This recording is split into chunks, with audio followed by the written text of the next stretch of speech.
একটি জঙ্গলের পুকুরে একটি ব্যাঙ বাস করত। কিন্তু পুকুরে কোনো খাবার ছিল না, একটি মাছও ছিল না। তাই ব্যাঙটি চলে যায় অন্য খাবার খেতে।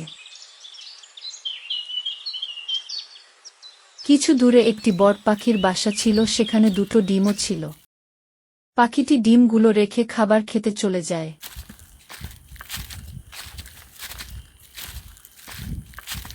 এদিকে ব্যাঙটির সামনে ডিমগুলো পড়ে যায়। সে তাড়াতাড়ি করে একটা খেয়ে ফেলে। ওখান দিয়ে একটি ফড়িং উড়ে উড়ে যাচ্ছিল, আর এগুলো সব দেখে ফেলে। ব্যাঙটি খেয়ে দিয়ে চলে যায়। তারপরে ফড়িংটিও চলে যায়। কিছুক্ষণ পর পাখিটি এসে পড়ে, এসে দেখে তার বাসায় একটি ডিম নেই। কে খেয়েছে এই আমার দেখে একটি পাখিটি ডিম? চিন্তায় পড়ে যায়। কি হয়েছে পাখি মামা, তোমার ডিম হারিয়েছে নাকি? আমি দেখেছি তোমার ডিম সেই ঢাকার ব্যাঙটি খেয়েছে। সে তাড়াতাড়ি এসে একটি ডিম খেয়ে দিয়ে চলে যায়। আমি এখান দিয়ে যাচ্ছিলাম, ওই সময় আমি এগুলো দেখেছি। ফডিং মামা, তোমাকে অনেক ধন্যবাদ। আমি এক্ষুনি যাচ্ছি। ব্যাংকটি কোথায় আছে বিচারাতে যাবে এখনই। যদি তুমি আমার সঙ্গে যাও তাহলে খুব উপকার হতো। চলো আমার সঙ্গে।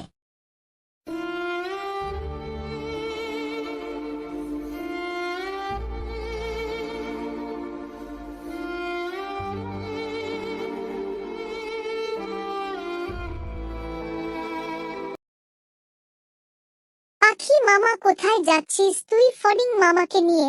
কোনো বিপদ হয়েছে নাকি? এত তাড়াতাড়ি যাচ্ছিস যে? আর বলিস না পিঁপড়া মামা, আমি গিয়েছিলাম খাদ্য খেতে। খাদ্য খেয়ে এসে দেখি আমার একটি ডিম নেই বাসায়। ডিমটি খেয়েছে ঢাকার ব্যাঙ। তাই ওকে খুঁজতে যাচ্ছি।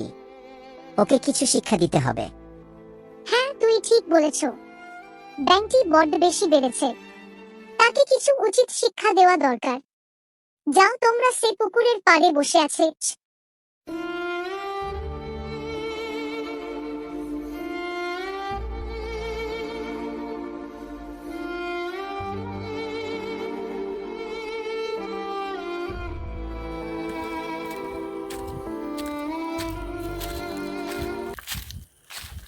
এই ব্যাঙ, তুই নাকি আমার ডিম খেয়েছিস? তোর এত বড় সাহস কেমন করে হলো? আমি তো ভাবতেই পারছি না তোর এত বড় সাহস হয়েছে। তাড়াতাড়ি বল, কেন খেয়েছিস আমার ডিম? আর কে খেতে বলেছে? কে বলেছে আমি ডিম খেয়েছি? আমি তো কারো ডিম খাইনি। আমি আমার বাসা ছেড়ে আমি কোথাও যাইনি। আমি এখানেই থাকি। ব্যাঙ মিথ্যা কথা বলছে। আমি নিজের চোখে দেখেছি। সে লাফিয়ে গিয়ে একটা ডিম খেয়ে দিয়ে চলে আসে তাড়াতাড়ি। তুমি ওর কথা বিশ্বাস করো না। ও তোমার ডিম খেয়েছে। আর চুরি করে সে কি বলবে না? আমি এখান থেকেই খাবার খাই। আমি কারো ডিম খাইনি। তাহলে তুই সত্যি কথা বলবি না? ঠিক আছে, আমি এখন যাচ্ছি। তোকে দেখে নেব। বুঝেছি, সিধা আঙুলে ঘি উঠবে না।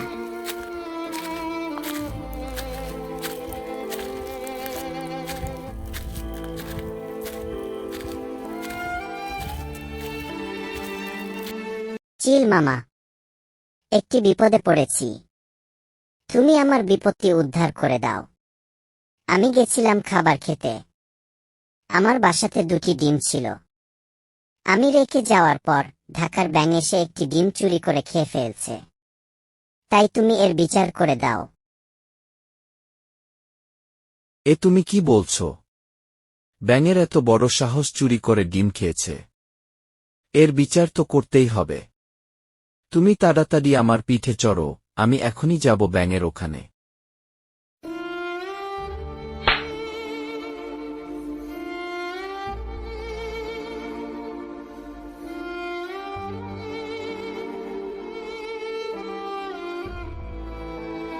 ব্যাঙ, তুই বলে এই পাখির ডিম খেয়েছিস?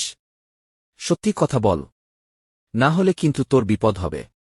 তুই খেয়েছিস না নাই? তোর এত বড় সাহস কি করে হলো? না, আমি খাইনি। চিল ভাই, বিশ্বাস করো, আমি ওখান দিয়ে গিয়েছিলাম। আমি দেখেছিলাম ডিমগুলো ওখানেই ছিল, কিন্তু আমি খাইনি। হয়তো অন্য কেউ খেয়েছে। আর আমি কেন খাবো? আমার এখানেই তো খাবার আছে, এই পুকুরে। এই থুয়ে আমি কেন খেতে তাহলে যাব? তুই এভাবে মানবি না, সিধা আঙুলে ঘি উঠবে না। তাহলে তুই কালকে সকালে ফাঁসির ঘাটে যাবি, ওখানে তোর বিচার করব। তুই খেয়েছিস না নাই ওখানে দেখে নিব।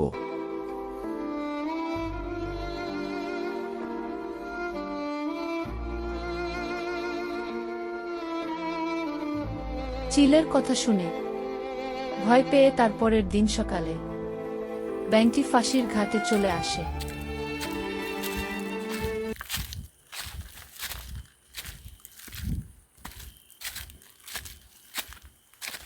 হ্যাঁ, তাহলে এখন বল। সত্যি কথা বললে হয়তো বেঁচে যাবি। সত্যি কথা বল।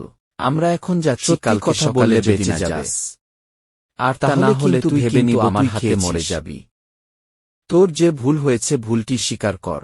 হাঁচিল ভাই, আমি ডিমটি খেয়েছি। সেদিন আমি ভয় মিথ্যে কথা বলেছিলাম যে খাইনি। আমি চুরি করে একটি ডিম খেয়েছি। এখন তুমি যা শাস্তি দিবে আমি নেব। হ্যাঁ, এখন তুই সত্যি কথা বলছিস। চুরি যদি করেছিস তাহলে তো তার শাস্তি পেতেই হবে, তাই তুই দেরি না করে ফাঁসিতে ঝুলে যা।